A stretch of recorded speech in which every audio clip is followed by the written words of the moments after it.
Hello, this is Michael Beatman with your Gateway FS Weekly Wrap-Up for Friday, July 1st. We had a big report yesterday, the quarterly stocks and acres report. Here in the front month is now switched from July to September. So September corn on the week lost 63 cents.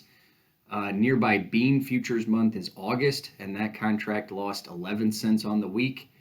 And then on wheat, that's also trading September, and the September contract on wheat was off 90.5 cents this week. If you look at charts for these months and you go back to about March 1st, that's about where we're trading at on these commodities. So first part of March, that's when Russia invaded Ukraine and things went pretty nuts. I mean, we saw an all-time high in the wheat price as far as contracted wheat on the Chicago Board of Trade. And then, we turned back around. Corn and beans didn't peak until later in the months. March wasn't their peak. You got to look at May and some April as far as their peaks. And we are well off of that. Like I said, we're trading back where we were on these contracts back on March 1st. So the Ukraine invasion, the Putin premium, whatever you want to call it, it seems to have disappeared, at least right now. So the big news, what do we trade now? Typically we trade weather this time of year. We did get a lot of big information. So the USDA added 430,000 corn acres, and they say we're going to plant 89.92 million, just under 90 million corn acres.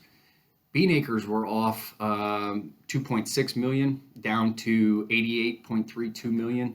Big shock, should be a bullish number, even though beans did close down about a dime yesterday, especially on that bullish news that we didn't plant those acres.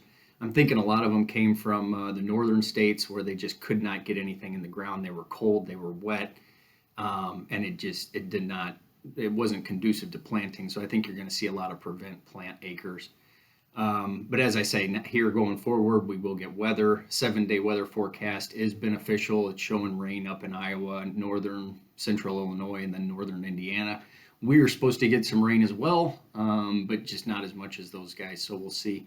Last thing I want to touch on is looking at the cash side. If you have old crop corn or beans, just please be aware of the inverse that you're looking at.